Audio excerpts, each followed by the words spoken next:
Okay, I'm trying this again because everybody in the universe started calling me the last time I tried to do a live. So I am batch cooking and I want to show you guys what I do because I get questions all the freaking time about how to cook, how to make it easy.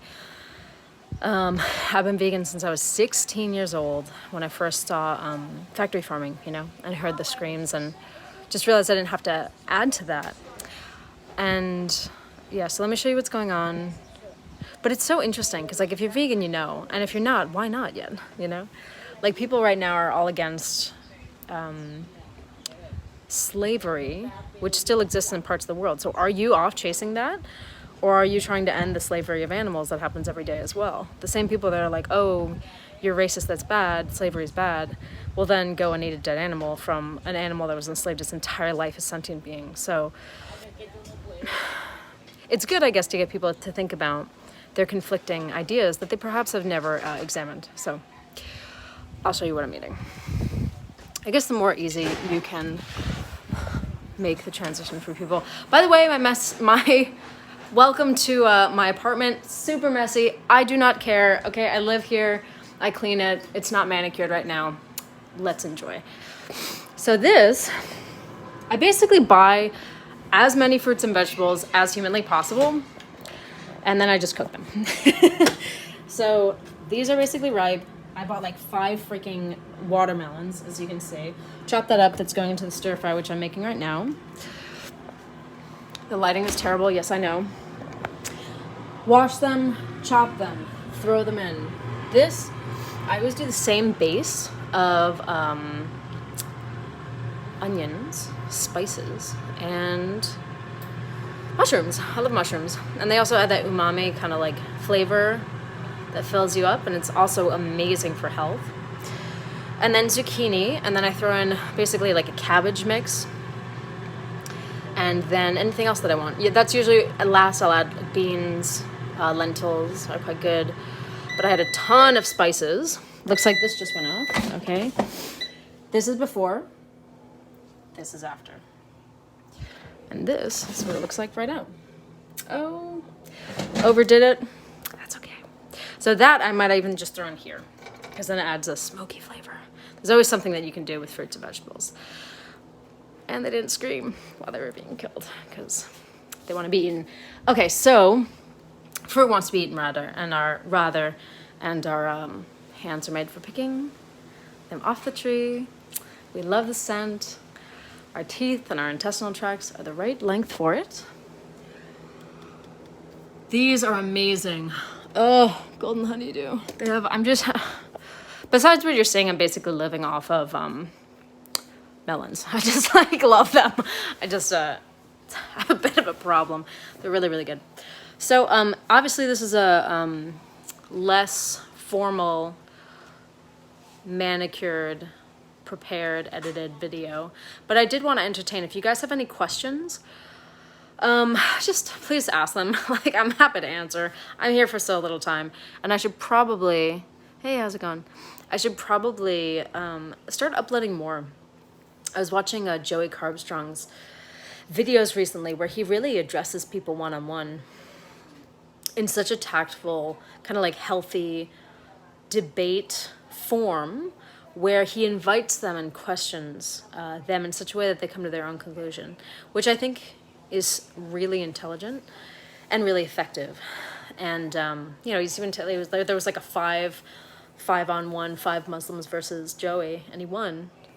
And by winning, what I mean is he was able to have them think and have them admit that they could eat in such a manner that wasn't destroying the lives of animals, So it's just kind of interesting. And like, I live like basically in a garden, and I live in such a manner that it's taken me years to finally get to, and a lot of hard work and a lot of luck and God's grace. And so I figure, like, if I can, oh Jesus Christ, if I can illuminate the process for you guys, if I can make this any easier, if I can share any tips that I've figured out over the course of my cleaning supplies, since I was 16, I'm happy to do that. And maybe I can help. Like, I don't know, maybe I can help. But even if you see my messy apartment, even if you see, I don't know, an angle that I don't like, even if, I don't know, well, I do know, and I'm telling you that if I can upload something that helps you and helps you to go vegan or stay vegan, then, and it saves animals' lives in the process, then that's worthwhile. So I'm going to do that. And if there's any particular questions that I can assist with, you let me know. You know, and I think having been a raw vegan and having worked at an SOS-free fasting center and having fasted for 32 days on water and just doing basically all the vegan things you can do, it is easy. And there's so many documentaries, and there's so many, like the way that I batch cook, I just cook a ton and then eat it over the next couple days. I had one of my coworkers ask for a whole dish of the chili that I make. She's allergic to tomatoes. And it's like, that was not hard. I made that, actually. It's somebody's birthday coming up. So I'm probably going to make a vegan dessert for them as well. And that's easy, and that's quick. And that doesn't require any animal suffering in the process. Like, if you're already vegan, comment below what made you decide to go vegan. And if you're not, what is stopping you? Because if you're on here, then you definitely know in your heart that, first of all, you can do it. Obviously, it's never been easier. There's like vegan ice cream, vegan pizza. But also that there is something wrong to eating dead animals that wanted to live. So, you know, what is standing in your way? Maybe I can help with that. Other than that, honestly, I'm just flying by the seat of my pants right now. That's why I figured if I could offer to answer any questions, then I would be happy to do that. I do want to talk about also one thing that can help, which I addressed kind of recently in my own life, which was making healthy choices with the people that surround you. I was supposed to have a family gathering, and I haven't seen these people in like 10 years. And growing up, I definitely endured a lot of abuse, which is, I think, one of the reasons maybe why, well, I actually went vegan because I had 2 birds. So I understood that a dead bird on the plate was a dead bird in my hand. And I wasn't willing to make that trade-off. And then, of course, I started realizing how many healthy vegetarians there were around me and how easy it would be. But back to the family thing, I was invited to a scenario that was going to be a horror movie.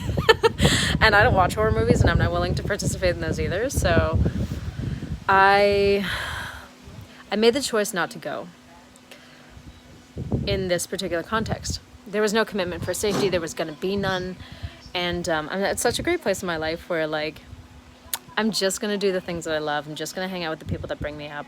I'm not here to suffer. I'm not here to create suffering. And I'm just going to do the best that I can. I feel like I keep showing off the cleaning supplies that I have. Much as you love that.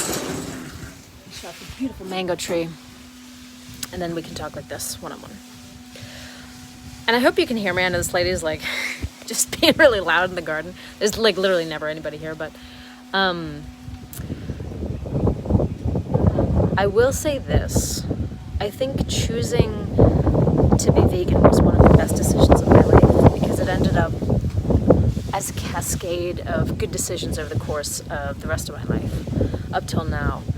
Good job, good people, good healthy relationships, healthy relationship with myself, healthy relationship with others, healthy sex life, just like everything that you could, there's a choice in all of it. There's a choice to be made. And once you realize something as fundamental as how you feed yourself 3 times a day, the rest of your life becomes, you can kind of do anything. You can choose anything. You can choose where you want to live. You can choose what job you have. You can choose how much money you make, how much of an impact you make in the world. You can choose it all. So yeah, I think how you do one thing is how you do everything. So if you're making the ethical choice, if you're making the right choice that feels good through and through, and of course doesn't create things like heart disease, strokes. Yeah, it's just like there could be no clearer choice. Like, it's just funny. So choosing that right decision not only is through and through good for you, but also good for just everything, the planet, your health, which we just mentioned, the animals. It's just good. It's just good. So, yeah. So, yeah, that's really it. that is it. Well, I hope you guys enjoyed connecting, because I was just like, I haven't uploaded a video in forever and I'm just going to do this. So maybe you like this more informal setting. I'm sure if I do this more often, I'll be a little bit more prepared. But even if there's no ring light, even if there's no editing, even if there's nothing entertaining you, perhaps the words themselves will have enough of a value that it rings true in your heart. And also, frankly, let's have fun. Ask questions, you know? Again, if I can help, I definitely will. I will say this about batch cooking. If you're going to make a big dish with different fruits and vegetables, definitely start off with things like onion, because as they caramelize, they create that flavor. So sometimes if you make a dish and you're like, oh, this tastes bland, why? You could be missing things like onion and garlic, and then spices. A lot of people, when they say, oh, I like the taste of meat. Oh, do you? Or do you like the taste of the spices that are on top of it? I mean, you can make cardboard taste good, honestly, if you add enough spices and if you cook it in the right way. That would be a funny video. But I won't make it because we stick to health. So cardboard, as far as I know, doesn't have any phytonutrients, so we'll stick to the good stuff. But yeah, so spices, and then yeah, it's so funny because over the years I've realized that, for example, fruit is amazing, but it also leaves kind of, you need the savory and you need the sweet. So I kind of joked about eating melon all day, mostly true, but I don't normally do that. And then also, you know, in the evening I will have something more savory, like the vegetables, like beans, like yams, things that will actually fill you up and make you feel satisfied. So, I know a lot of people that, okay, you can be vegan and eat candy all day. That's not sustainable. You can be vegan and eat fruit all day. I know from experience that's not particularly sustainable. But yeah, there's an abundance of fruits and vegetables, legumes, beans, grains for a reason. And yeah, that's a good life. Good for your health, good for the animals, and good for the planet as well.